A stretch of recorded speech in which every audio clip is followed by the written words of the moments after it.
1750 and 1900, Britain experienced a huge change in the way that people lived and the way that people worked. The period's often been referred to as the Industrial Revolution. Now, in this unit that you're going to undertake in groups, we are going to not just look at the Industrial Revolution, but look at all the different revolutions that took part within it. Different groups will be allocated different tasks, and the job that each group will have is to research that particular topic, teach the class about that particular topic in an engaging way that brings the subject alive, and then provide a learning activity that assesses whether or not students in the class have understood what you've taught them. In other words, you're going to do the job of the teacher. Now, the example I'm using here is the booklet that the group working on population are going to have to be filling out, but the other topics that we're going to cover are agriculture, industry, working conditions, and then transport, but we'll break that down into roads, canals, railways, and the motor car. In your group, you're going to research, as it says, one area. You will need to teach the rest of the class about your topic. Your group will therefore need to present your findings to the rest of the class, perhaps in the form of a presentation. This should take about 5 minutes in length. You'll also need to produce a learning task, which will assess the class as to whether they've understood what you're teaching them. And some examples of what that learning activity might be are listed here: a word search, crossword, heads and tails, complete the sentences, or a quiz. However, when you plan your learning activity, I want to be very clear that you understand the difference between testing whether people have remembered or whether students have actually learnt. There's a big difference there, and we need to dwell on that as we plan the activity we're going to do. Now, as it says here, you will have 6 lessons, but that might be flexible depending on how your teacher is planning to do this particular activity. Now, as you can see, Lesson 1 is an introduction that we're doing here now, but then we're going to put you into groups, and then within the groups you have to decide how and who is going to do what tasks need to be done. Okay, if we go through the booklet now, explain what it is that you're going to do. So, each topic, as we've got here, will have a series of key questions. Now, they need to be answered in the activity that you do. Here for population, there are 3. Now, that's not an exclusive list. You might want more questions to answer, in which case I would encourage students to do that. But each of those bullet points there could be a separate page or a separate part of a presentation that you do. And then underneath, the resources available that we will provide for you. And again, it's not exhaustive. I would encourage students in your year to go further, to research further, but make sure to record what other resources that you use. Now, into the booklet, you'll then find this particular picture here that we call the flopsies. Now, these flopsies are trying to climb a tree. Your job is, at the end of each lesson, is to interpret that picture and tell us what flopsy you feel like. Now, obviously, different things for different people will see different things and interpret different things. But we're asking you to work collaboratively in a group.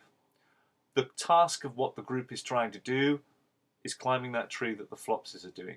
Which flopsy do you think best represents how you feel during the course of this activity? Write it down and explain the reasons why.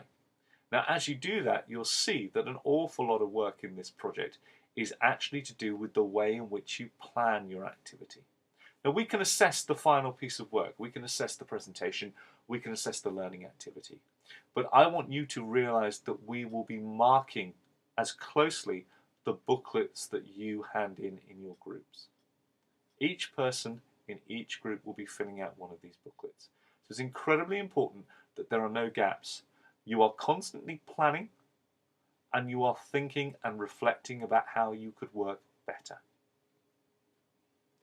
We move on through. The next section links to the BoardWorks PowerPoint that we will have put together for your particular topic. That's the core knowledge that we would expect you to have. Now, again, you might not have everyone in your group do this. You might decide that some people in your group are going to do the BoardWork Power presentation, and they're going to share that information with others. Or you might have a rota going on by one lesson, one person does it, the next person, someone else does it. How you plan this is very much up to you. You are in charge of your own learning. Your teacher is there to supervise, to support, and help the learning process, but not to plan the work that you're doing for you. Now, each presentation is going to be different depending on which topic your group has been allocated. Moving on in the booklet, you then in your groups will define what you think a good learning activity is and a good presentation. You will have done presentations in front of classes before. You will know what makes a good presentation, and you will know what makes bad teaching. All students have opinions on what lessons are interesting and which ones are not. If you hold an opinion that says that teacher didn't do that topic or didn't do that lesson in a particularly good way, how dare you not do a good presentation yourself? So in your groups, we will need to define what a good presentation is, and then as it says here, for each group, we will be ticking or crossing as to whether or not you have done what you think makes a good presentation. Under here, we'll take a photograph of your presentation. You can annotate that picture to give some feedback as to how you think your group were performing when you stood up there in front of the class. As it says here, use 2 different colours. We can highlight the strengths of what you were doing right in your presentation and also areas for future development, because collaborative group work is something you will be doing a lot of in this subject. Okay, action planning.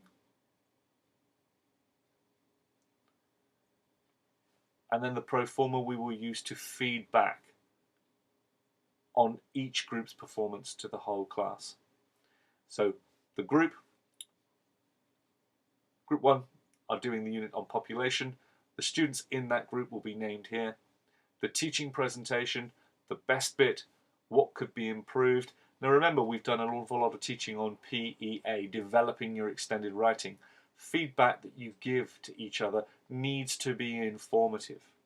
You need to say why you liked something, and more importantly, how that something could be improved. The same repeated for the learning activity. Everyone will feed back on each group. You do that for all the groups that will make up your class. Now this presentation will be online, so obviously you can come back to it should you need any more guidance. At the end then, before you submit your booklet to be marked, you will complete the evaluation section. Reflecting on the flopsies and how you felt as you did the work, what you enjoyed about completing this particular unit.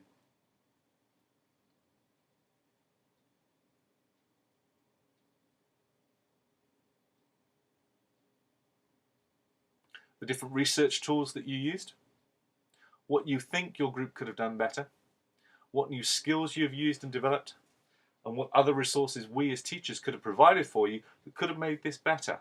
You can help us learn how we could do this better. And finally, what you have personally learnt and what you would like to do.